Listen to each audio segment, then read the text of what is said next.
भक्तों पूज्य गुरु प्रेमानंद जी महाराज कहते हैं कि विधवा स्त्री का मुख देखना चाहिए या नहीं जाने। जय श्री कृष्णा मित्रों, आज का प्रसंग बहुत ही अच्छा है। इस प्रसंग से आपको एक सीख मिलने वाली है। सुबह उठते ही विधवा स्त्री का मुख देखना चाहिए या नहीं। कुछ लोगों के मन में भय उत्पन्न हो जाता है। किसी पुरुष की पत्नी मर जाए तो सुबह उसका मुख देखा जाए। मित्रों समझना, आज लोगों ने समाज में जो भ्रांतियां उत्पन्न कर रखी हैं, वह शिव महापुराण इस भ्रम को मिटाना चाहता है। जिसकी भी पत्नी मर गई तो सुबह सुबह उसका मुंह देखना चाहिए या नहीं। अरे भाई, वह तो पुरुष है, उसका मुंह देखने में क्या दिक्कत है। पर तुम्हें क्या मालूम है कि उसकी पत्नी मर गए। अगर वह बिंदी लगाता, मंगलसूत्र पहनता, मांग भरता तो समझ में आता कि उसकी पत्नी जिंदा है या मर गई। बिंदी भी नहीं है, मंगलसूत्र भी नहीं, मांग भी नहीं है, पर स्त्री का पति मर जाता है तो लोग साधारण सी भाषा में कह देते हैं, सुबह सुबह उस स्त्री मुंह दिख जाए तो अपशगुन होता है, क्योंकि जन्म परमात्मा ने दिया है, मृत्यु भी परमात्मा देते हैं। इसका संबंध किसके साथ कितना है, यह ईश्वर ने पहले ही लिख दिया है। तुम किसी का मुख देखकर यह निर्णय नहीं ले सकते गलत है या सही है। यदि मित्रों इस प्रकार से सुबह सुबह मुख देखने की यह अपशगुन शगुन होता तो मेरे राम जी महाराज, उनके पिताजी दशरथ जी भी इस वर्ग से धार गए थे तो उनकी 3 पत्नी विधवा हो गई थी। कौशल्या, केकई, सुमित्रा मैया, वह भी तो विधवा हो गई थी। अयोध्या के लोगों ने उनका मुख नहीं देखा था। क्या भगवान श्री राम ने मुंह नहीं देखा था। यह हमारी सोच है, हमारी बुद्धि, हमारी दृष्टता। मैं आपसे निवेदन करूंगा, पापी को पाप नजर आता है, कपटी को कपट नजर आता है, बेईमान को बेईमानी नजर आता है और धर्मात्मा को धर्म नजर आता, पुण्य आत्मा को पुण्य नजर आता है। जिसकी जैसी सोच रहती है सामने वाला व्यक्ति, उसको वैसा ही नजर आता है। अगर मान लिया पति मर भी गया पर पत्नी को परमात्मा ने जीवित रखा है। क्यों रखा है कि जाने वाला तक चला गया, परंतु पत्नी जितना दान करेगी, भजन करेगी, पुण्य करेगी, भगवान का स्मरण करेगी। जैसे मित्रों पति नौकरी करता है और नौकरी करते करते मर जाता है तो पत्नी को आधी तनख्वाह आती है। उसी तरीके से पति के जाने के बाद पत्नी को जो पुण्य यह प्राप्त होता है, जो दान करती है, जो पूर्ण करती है, उसका आधा काटकर उसके पति के खाते में जाता है। और पत्नी के जाने के बाद जो दान पुण्य पति करता है, सेवा सत्कर्म करता है, उसका पत्नी के खाते में जाता है। आपको सत्कर्म करने के लिए छोड़ा है, दान करने के लिए, भजन करने के लिए। एकादशी का व्रत करो, शिवरात्रि का व्रत करो, भगवान का भजन, उसका पुण्य आधा उसके खाते में जाता है। यदि आप एक लोटा पानी शिव जी को चढ़ाते हैं तो आधा उसके खाते में जाता है। मित्रों, जब दोनों साथ रहते हैं, पतित दोनों साथ रहते हैं और साथ पूजन करते हैं और पत्नी व्रत करके बैठी रहती है, तब भले खाते में ना जाए। जब एक रह जाता है, और परमात्मा के यहां तो लिखा है एक ना एक दिन जाना है, जब एक रह जाता है तो उसका हिस्से का भाग्य उधर चला जाता है। शिवाशिव आ कहो, भगवत भक्ति में डूबे रहे। किसी पर आक्षेप लगाना गलत है, यह आपके गुण नहीं है। ऐसा कहां लिखा है, कौन कहता है विधवा स्त्री का मुख नहीं देखना चाहिए। इसीलिए यह सब गलत बातें हैं। शिव भक्ति में लीन रहे, शिव का स्मरण करो। जो लोग कहते हैं कि विधवा स्त्री का मुंह नहीं देखना चाहिए, ऐसे लोग दुनिया में भ्रम फैला रखे हैं। तो इन सब बातों को छोड़कर किसी को ठेस नहीं पहुंचाना चाहिए। यदि तुम्हारी वाणी से किसी को ठेस पहुंचती है तो उससे बहुत बड़ा किस कारण से एक महिला समय से पहले विधवा होती है। ऐसा वह कौन सा पाप है जो एक पतिव्रता नारी को भी विधवा बना डालता है। क्या महिला के विधवा होने के संकेत पहले से मिलते हैं, तथा महिला का वह कौन सा अंग है जिससे यह पता चलता है कि महिला विधवा होगी या नहीं। इस प्रकार से प्रश्न पूछने पर भगवान विष्णु कहते हैं, हे प्रिय, तुमने उचित ही प्रश्न किया है। यह सत्य है कि कुछ महिलाओं के भाग्य में जल्दी विधवा होना लिखा हुआ होता है, चाहे वह पतिव्रता ही क्यों ना हो, किंतु वह एक पाप के कारण महिला विधवा बनती है और महिला के शरीर का एक अंग उसके विधवा होने का संकेत भी देता है। भगवान विष्णु कहते हैं, हे देवी, तुम्हें इस परम गोपनीय सत्य को बताने से पहले मैं तुम्हें एक कथा सुनाता हूं। इस कथा में तुम्हें तुम्हारे सभी प्रश्नों के उत्तर मिल जाएंगे, इसीलिए तुम इस कथा को ध्यान से सुनना। मित्रों, भगवान विष्णु ने माता लक्ष्मी को एक अत्यंत सुंदर कथा सुनाई है। इस कथा के माध्यम से भगवान ने समस्त मानव जाति के कल्याण के लिए कई महत्वपूर्ण उपदेश दिए हैं। इसीलिए आप इस कथा को पूरा जरूर सुने। इस कथा को आधा अधूरा सुनना पाप माना जाता है। तो चलिए शुरू करते हैं मित्रों। एक समय की बात है, मध्य देश में एक अत्यंत धनवान सेठ रहा करता था। उसका एक पुत्र और 3 पुत्रियां थीं। उसकी तीनों पुत्रियों का विवाह अच्छे और धनवान घराने में हो गया था, किंतु ऐठ की एक पुत्री को दुर्भाग्य का सामना करना पड़ा। उसकी एक पुत्री विवाह के कुछ ही वर्षों के बाद विधवा हो गई और अत्यंत दुख में जीवन बिताने लगी। उस विधवा महिला का नाम था सावित्री। सावित्री अत्यंत सुंदर, गुणवान और पतिव्रता नारी थी, किंतु उसके भाग्य में जो अशुभ लिखा हुआ था वही उसके साथ घटित हो गया। सावित्री के पथ इन्हें विवाह के समय केवल सावित्री का सुंदर रूप और उसके पिता की धन संपत्ति देखी थी, जिसका से उसे भी जल्दी ही शरीर का त्याग करना पड़ा।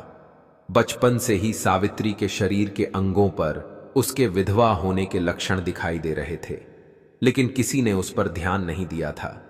सावित्री के पिछले जन्म के कर्मों के कारण उसे इस जन्म में विधवा होना पड़ा था। भगवान विष्णु कहते हैं, हे देवी, अब मैं तुम्हें सावित्री के पूर्व जन्म की कहानी सुनाता हूं। उसे तुम ध्यान से सुनो। लेकिन उससे पहले अगर आप भी चाहते हैं कि लक्ष्मी माता का आशीर्वाद आप पर बना रहे, तो इस वीडियो को एक लाइक करें और आपके अपने चैनल को सब्सक्राइब कर लें और कमेंट बॉक्स में जय लक्ष्मी माता जरूर लिखें। इससे हमें मोटिवेशन मिलता है, जिससे हम आप लोगों के लिए और अच्छे अच्छे वीडियो बना पाते हैं। और साथ ही आप अपनी राशि को कमेंट बॉक्स में जरूर लिख दें, क्योंकि हम राशि से जुड़ा भाग्य भी बताते हैं और भाग्य में चल रही परेशानियों को तत्काल दूर करने के लिए आसान से आसान उपाय भी बताते हैं। इसीलिए आप अपनी राशि कमेंट बॉक्स में जरूर लिख दें। भक्तों, सावित्री का पिछले जन्म में एक ब्राह्मण का घर पर जन्म हुआ था। उसका नाम था गायत्री। वह ब्राह्मण राजा को अत्यंत प्रिय था, जिस कारण से ब्राह्मण का घर धन धान्य से भरा हुआ था। उसके पास बहुत सारी धन संपत्ति थी, जिससे ब्राह्मण बहुत ही उन्मत्त और गर्विष्ठ बन गया था। वह ब्राह्मण अपन ही पुत्री गायत्री से बहुत प्रेम करता था, क्योंकि वह उसकी इकलौती पुत्री थी। गायत्री बहुत ही सुंदर थी और पिता के दाढ़ प्यार से वह भी बिगड़ चुकी थी। उसके पिता इच्छा को पूर्ण करते थे, उसे कभी किसी चीज की कमी नहीं पड़ने दी। गायत्री ने अपने जीवन में कभी दुख नहीं देखा था और उसे अपनी सुंदरता पर भी अत्यधिक घमंड था। फिर जब गायत्री जवान हुई तो उसके पिता ने उसका वक्त विवाह करने का सोचा, लेकिन उसकी एक शर्त थी कि जो भी गायत्री से विवाह करेगा वह उसके साथ उसके पिता के घर में रहेगा, अर्थात तो घर जमाई बनकर रहेगा। ब्राह्मण ने अपने सभी रिश्तेदारों को यह बात बता दी और चारों तरफ यह बात फैल गई। कई विद्वान और ज्ञानी पंडित गायत्री के घर पर उसे देखने के लिए आ गए, लेकिन गायत्री ने किसी को भी पसंद नहीं किया।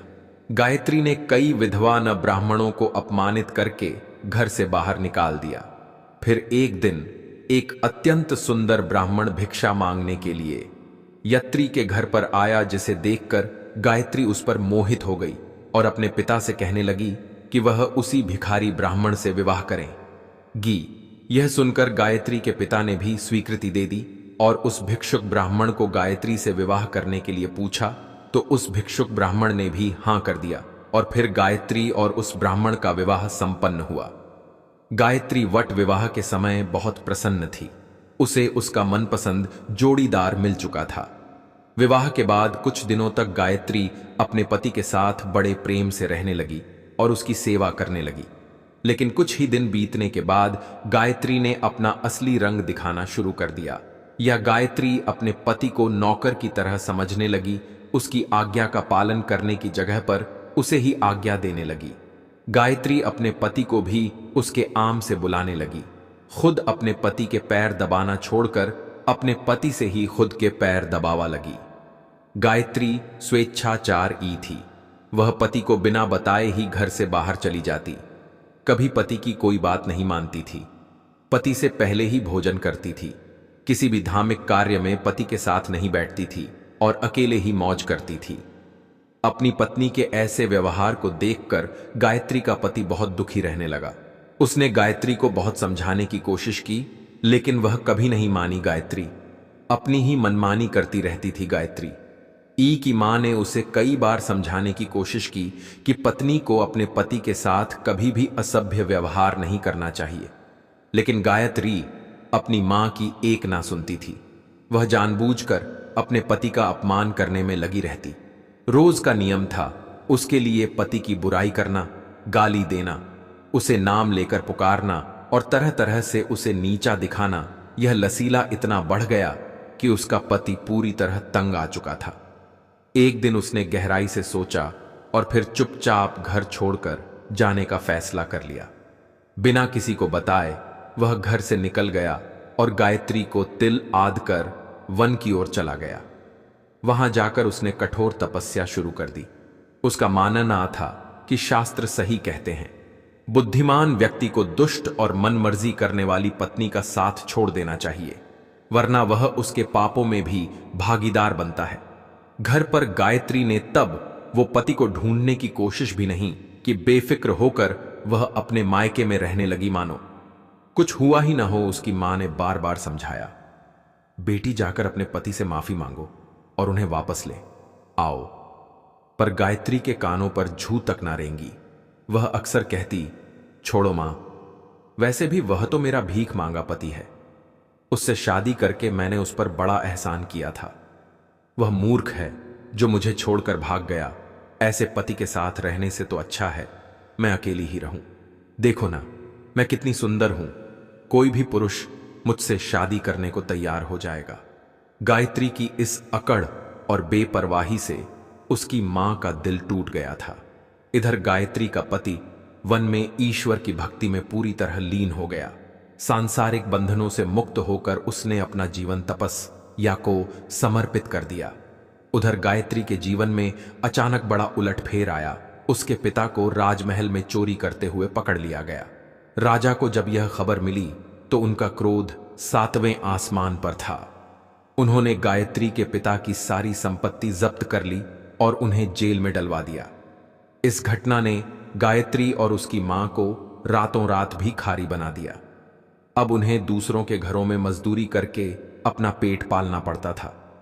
उसे तुम ध्यान से सुनो, लेकिन उससे पहले अगर आप भी चाहते हैं कि लक्ष्मी माता का आशीर्वाद आप पर बना रहे तो इस वीडियो को एक लाइक करें और आपके अपने चैनल को सब्सक्राइब कर लें और कमेंट बॉक्स में जय लक्ष्मी माता जरूर लिखें।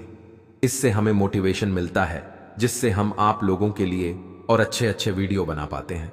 और साथ ही आप अपनी राशि को कमेंट बॉक्स में जरूर लिखें।